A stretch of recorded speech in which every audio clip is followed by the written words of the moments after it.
Will democracy survive in the next couple of years? And essentially we are the same.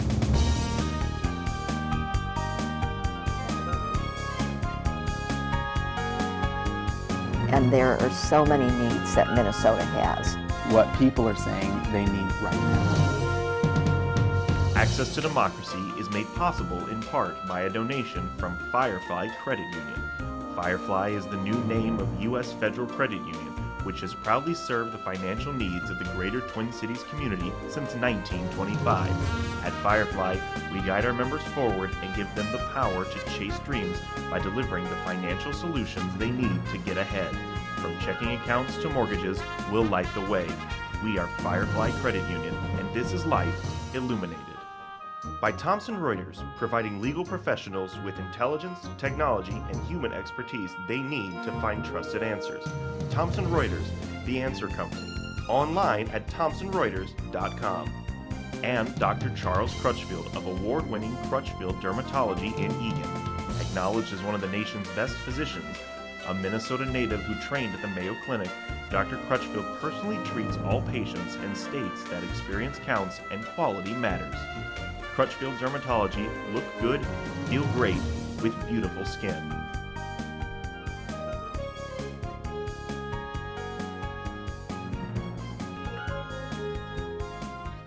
Welcome. Access to Democracy returns. Alan Miller here for a change as the host. We have a talented bunch of guest hosts who have been doing a lot of our shows, and it's nice to be back with you with a first-time guest, Dr. Stacey Dimond. And by way of disclosure, she's an audiologist. Mm-hmm. She also is my audiologist. That's and right. we can talk about hearing loss. Yeah. What was that? Well, thanks for having me today. I really appreciate coming in and talking with you today. No, we really enjoy having professionals come in and talk about their professions, particularly in situations where what you do can be very helpful to people. I talk about innovations in audiology, or the fact that a lot of people ignore the need for hearing aids, and we'll talk about some of those things during this hour. Now, you've been an audiologist with Audiology Concepts, which is in Burnsville, has another office elsewhere. For how long? It's about 2.5, 3 years now.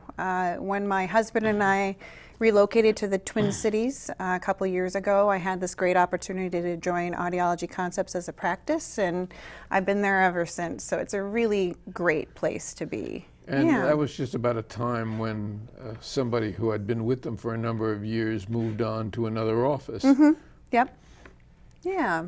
So, it was a great opportunity, and, we specialize in patient care and personalized care as well, to make sure that what we find with your hearing loss and your hearing needs can be personalized to you and your lifestyle. And you inherited me as a patient. I did, so yes. The bad goes Very with the fortunately. No. You are. I love seeing you on my schedule and coming in.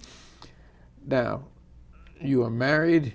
You have 2 children, 2 daughters, I think aged 1 and 4. That's right, yeah. How do you balance the home life with the professional life? How does that work? Well, I think that's something that all parents have to work through, men and women. I'm fortunate to have my partner, my husband, Jesse, is, just as equally as involved as I am. So I drop off in the morning, my children go to daycare, he picks up in the evening. I am very fortunate to be in the office 4 days a week. I do have off on Fridays, and that allows me to have some personal time with my family, and with my long kids. Weekend, which is kind of nice. Yeah, but like today was laundry day. You just gotta work through it and get through that. We also are very fortunate to have a family in the area as well that we can rely on. I can't imagine not having my family close to be able to help me with my children and professionally as well. And the other part of it is Audiology Concepts as a practice is, we all have families, and it's a very family-centered practice. And so when need arises for one of us to take time with our family to take care of a sick child or, whatever it might be, we all come together and support each other. So that's really great as well. So how many audiologists are in the practice? Because I know you have another office. Yes, also. and we actually have expanded up into Duluth and Grand Rapids as well. Oh, really? Yep. So in Edina, there is myself and Dr. Sarah. I'm sorry, in Burnsville. Then in Edina, there is Dr. Jason, Dr. Rachel, and Dr. Emily. And then up in, we have a practice up in Duluth and a practice up in Grand Rapids as well. So. Well, this program now reaches Duluth. We don't go online yet in Grand Rapids, but we get one of our 34 city network is in Duluth, so that's good. Let's talk about artificial intelligence and how it's affecting hearing and hearing aids. Yeah, that's the newest trend in hearing devices and hearing aids is the ability for the hearing devices to be able to make decisions about how to help people hear the best. It used to be that you would have to manually change the settings in your hearing devices. You'd have to push a button, or maybe you had a remote that you would have to change the settings to switch the hearing aids into a setting to help you hear the best. Now, hearing devices employ artificial intelligence, machine learning, that they are able to sense and tell where the closest voice is at and kind of zoom into that. And as well as when you're in background noise, they also have the ability to help reduce some of that background noise as well. So science steps in and really makes our life easier in many respects. Yeah.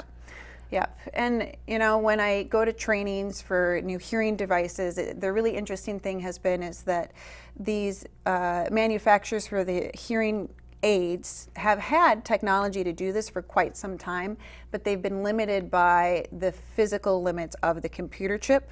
So now we're finally reaching a point that the computer chip is fast enough and energy efficient enough that it can fit on your ear, because it has to be small and discreet, right? Well, as we sit here now, I have hearing aids in. Yeah. And I've had them for at least 4 or 5 years, so they still have the finger that's necessary to change, but that may change too. Yeah, and people always have that option to have control over the devices. I kind of compare it to a camera. Nowadays, a camera in your cell phone, when you point and shoot at something, it just takes a very lovely picture. You don't have to worry about aperture, you don't have to worry about light, you don't have to worry about flash. It all makes those decisions for you. Hearing devices do that for you for hearing. It takes all of the information in the room and it decides how to help you hear the best. So it's really quite amazing that it can do this in real time as things are happening. Yeah. Now, there's a lot of competition in terms of hearing, in terms of audiologists. How do you handle that? And I know, for instance, I showed you a brochure that I just got yesterday from one of your competitors, wanted 20 people to try a new digital hearing device. How do you deal with that? How do you keep up with that? And what is it that's, like everything else, competitive? It is a competitive field, and anybody that is probably at the 55 years of age and older gets all sorts of mailing from different manufacturers, different practices to get them to come in to try hearing instruments and hearing devices. I think what sets Audiology Concepts apart and kind of what our main focus is that patient-centric care. We are a private practice and we take the time and personalize our care for our patients. We do a little bit of marketing here and there, but honestly, our biggest way to find new patients find their way to us is word of mouth, and our reviews on Google and those sorts of places. Because I'm constantly getting material in the mail from your competitors, but I don't see Audiology Concepts in there, so I kind of figured it must be a word of mouth, which really is, which is a good way to deal with certainly competition. Yeah, absolutely.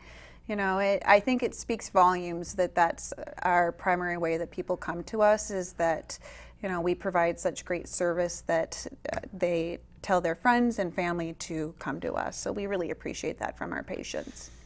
Now, the use of sensors, is that what's going into new hearing aids, or is that not a factor?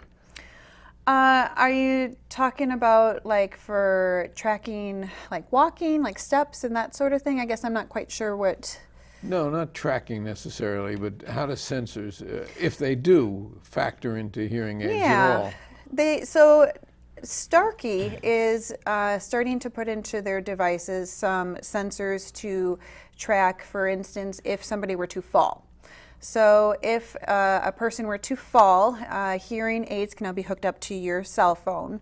So it would send a message off to your cell phone that would then, you would have a predisposed person that it would send a text off to, and it would say, Mom fell, please check on her. So those things are just starting to come about. It's pretty exciting technology to have that extra security. I could have used it last February. Yeah.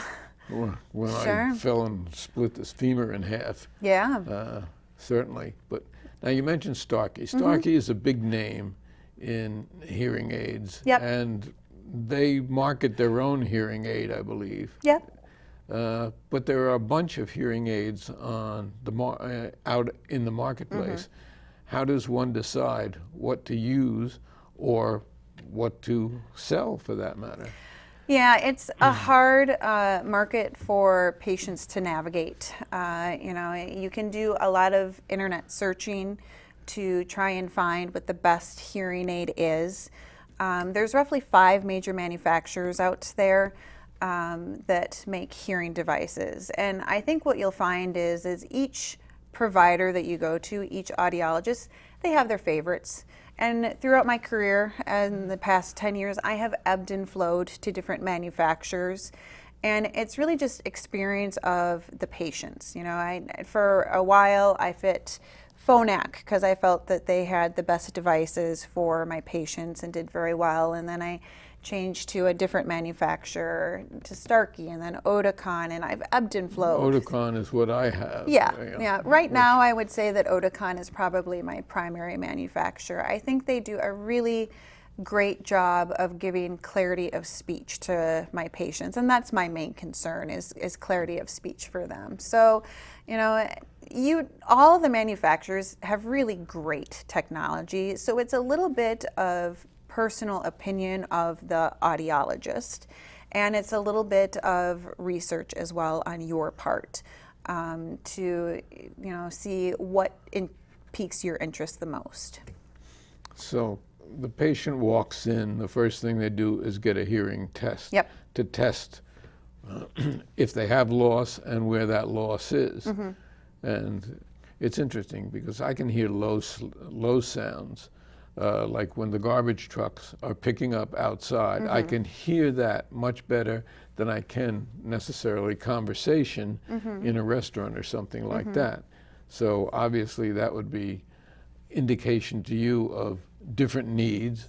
Right, yeah. So, the process is usually a patient will come in and we'll sit down and have a conversation about what you're noticing about your hearing, maybe where you're having difficulties, and the really important part is where are you looking for improvement in your life? Maybe it's watching TV, maybe it's listening to your grandchildren, maybe it's I want to hear better in meetings at work.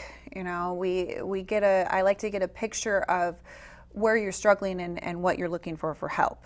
Then we go in the booth and we do a comprehensive hearing evaluation, and we find out exactly where your hearing needs are, where you have hearing loss. And then we have a discussion regarding what devices would be the best fit for your hearing loss and for the things that you told me you're looking for to get improvement in. Yeah. And that might mean one manufacturer is better than another, or not necessarily? Definitely. You know, I have different manufacturers for different things that people need and want, for sure. Yeah, so that's what the audiologist is for, is to, you know, help guide you through that process of finding the right devices for you. Now, in my experience, people are very reluctant to get hearing aids. Yeah. People who need hearing aids really don't, and it's a source of some annoyance to other people that they have to repeat 2-3 times, or that conversation is lost altogether. So a large percentage of people, as I was doing some research for this interview, indicated to me that people, the large percentage who need hearing aids and yet don't have them, whether it's they're afraid that they're going to look strange, or Yeah, whatever I the think reason is. And of course, cost is Yeah. also a factor. Absolutely. I think the current statistic is like 1 in 4 people that need amplification, need hearing aids, actually have them. So that means 3 people out of that 4 do not have help with their hearing. I think one of the reasons why I love what I do is that I think it's an underserved area because of that. People have reservations for many different reasons about getting hearing instruments and hearing aids. And what I love about what I do is being able to guide somebody through the process of, you know, finding out what they can look forward to and, you know, bring them back into the world of hearing again. Hearing loss is sneaky. You know, a lot of people will have hearing loss. They don't even realize it because it happens very slowly over time. And if a sound slowly fades away because your ear can't pick it up, you just don't know. So a lot of times it's the people around us that will say, you know, hey mom, I don't think you're hearing quite as well as you used to. Why don't we go in and get your hearing checked? So there's a couple of different hurdles there for it. But And of course, the cosmetic effect in some respect, which really isn't, because it's hard for people to spot a hearing aid that Yeah. fits in the enamel. When I first noticed hearing loss, I had a trumpet. Right. Ear, but, Yeah, they've come a long ways with the discretion about making them not very noticeable. I think the tides in that are changing. One, because they are very discreet, but I also think people's attitudes about it are changing as well, that people are more willing to get the help they need. They understand and recognize that I have hearing loss. It's affecting my family life, it's affecting my business life. I need to do something about it, and they're willing to do something about it. So I see the tides are changing in that for sure. Now, in my reading, I saw that one of the things that's coming out is rechargeable hearing aids. One of the annoying things about hearing aids is to get a signal once a week that your battery is dead and then having to change batteries. So I think rechargeable hearing aids would certainly be a plus for a lot of people. It is. Rechargeable hearing aids, manufacturers have tried over the last 10 years one way or another to do it for different reasons, but it is finally reliable and I'm very excited about it. It's lithium ion, which is the same thing that's in your cell phone. It's a reliable, rechargeable choice. And you just have a little docking station that when you take your devices off at night, you put them in the docking station, they charge up overnight, you put them in, and then you don't have to worry about batteries. So it's really great for people with dexterity issues, it's great for people with vision issues, and it's just convenient all around. Yeah. I understand that there are now hearing aids that, for instance, if you were in another country, that will translate language for you That's starting. Yes, I haven't heard it personally, but I know it's starting to come around, and that's that artificial intelligence and coming together with computers to be able to do that. So that's a pretty exciting thing for people to be able to use. Muy bueno. And different brands, as we were talking about. Do they vary in cost, the different brands, or are they all pretty much the same, which moves us over into the question of insurance and how much help you can get? So the brand doesn't really set the cost. What more sets the cost of the device is the technology level in it. So you can get a what I consider to be standard of care device, which is the best technology out there, which is going to help you hear the best you can. And then we move down from there into different lower levels of technology. So, there's this balance of, I believe in the technology. I think the best technology is going to help you hear the best. And that is my job as an audiologist, to help you hear the best you can. But we also have to balance that with budget and what is going to fit into your lifestyle for budget. And or how much your insurance may or may not allow you. Right. In terms of, yeah, and I understand UCare just this year added audiology costs to some extent to hearing. Yeah, the traditional Medicare does not cover hearing devices, but plans like UCare or your Blue Cross Blue Shield, your supplementaries, will sometimes have a benefit for you or something that they consider to be a discount program. So those are things to definitely look into, and that's something that we can help you navigate as well. Part of our process is having you come in and we collect your insurance information, and we know exactly what your benefit is when you come into us. But it's very individualized per plan that you purchase, who your employer is, if you're still working and have insurance through your employer. Those are all different variations of insurance.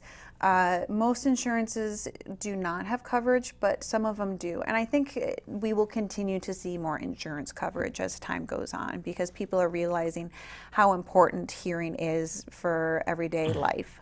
It can affect your job, it can affect your life, it can affect your safety, for that matter. Yeah, and dementia, there's significant studies out there that people with untreated hearing loss are more likely to have dementia and memory issues. They're more likely to have cognitive decline. They're more likely to have depression. Communication is a key part of our life. And when somebody has untreated hearing loss, they really pull away from other people and don't get to experience life to the fullest. Very, very interesting. And of course, you have to keep up with all this. That means continuing education is very much a part of the profession, as it is in most professions. Yeah. How do you go about that? I am a part of some professional organizations. The Minnesota Academy of Audiology is here. Our local chapter provides a yearly conference that is coming up in February that I'll go to, and we'll have speakers in the industry talking about the latest trends in hearing aids, also the latest trends in research and hearing loss, and helping people hear well. And then manufacturers provide us training as well on their products, so we know how to give the best support and know how to use those. You can see the newest innovations. Yeah, absolutely. So I love doing my continuing education because it's great to stay abreast in everything that's coming out. Now, what is single sensor sound? I'm not sure what single sensor I don't sound. know. And all this reading I was doing on audiology before this interview, it's the need to amplify sound somehow or other. And I didn't know what it meant. I'm not sure what that means either. Well, that means two of us. Obviously can't be too important. Yeah. You were talking about the new innovations, and I understand some of these now connect with iPhones and Androids. So if you do have an accident, as you mentioned, or something like that, your hearing aid is really part of the system that's your communication system. Yeah, and you know, you can, one of the great things about the technology, and it's making it a little bit more techy for people, which a lot of people are enjoying, is streaming through your cell phone. So if your phone rings, you answer the phone and you hear the person binaurally through both of your hearing aids. And you know, we hear best, God made us best to hear with two ears. So the ability to hear through both ears on the phone is a great improvement for a lot of people, not to mention listening to music or podcasts or those safety issues. So it's really opening the door to new technology and to provide our patients with the best care possible. And obviously, if you're at the Minnesota Orchestra, you have one sort of range of sound, but if you're in a busy restaurant, you have an entirely different situation. Yep. And the hearing devices are able to know the difference between when you're listening to music versus when you're in a noisy situation. So that's that artificial intelligence that's able to make those decisions about how to help you hear the best in those different situations. Yeah. So it's a really great time to be in the field. And, you know, I just love being able to help everybody hear. What about these ads that you see in the paper, for instance, for $60, hear better than you've ever heard before, and things like that? You will hear better than you ever have before, but the interesting thing about that is it makes everything louder. Those are considered to be simple amplifiers that just makes everything around you louder. As opposed to a sophisticated hearing aid. Right, that's set specifically for your hearing loss. So your devices are going to be set up differently than your spouse's devices. Everybody's devices is tailored to their hearing loss and their hearing needs. Those $60 ones just make everything louder. And many people try them and then they realize the benefit of going to something that's tailored for their hearing. So how often should you go to your audiologist, and at what age, or does it make any difference what age? I mean, I'm thinking of, I have one son who was a rock musician. Well, his hearing went long before I noticed that I wasn't hearing as well. Yeah. I would say if you are over the age of 50, you should definitely go in and have a baseline hearing. And then you and your audiologist can determine how often you should come in. But I would say the rule of thumb would be every 1 to 2 years you should have an updated hearing evaluation, or sooner if you are noticing changes to your hearing. We've been talking with Dr. Stacey Dimond and of Audiology Concepts. I visit the office in Burnsville, but they have several. And it's been very interesting really to expand on not only my knowledge of audiology, but for our viewers to know what's important for them. And I want to really thank you on your day off for coming in here and sharing with us. Yeah. It's been a pleasure. Well, thank you. I just really enjoy spending time spreading the word about hearing healthcare. So thank you for the opportunity. Thank you. Thank you.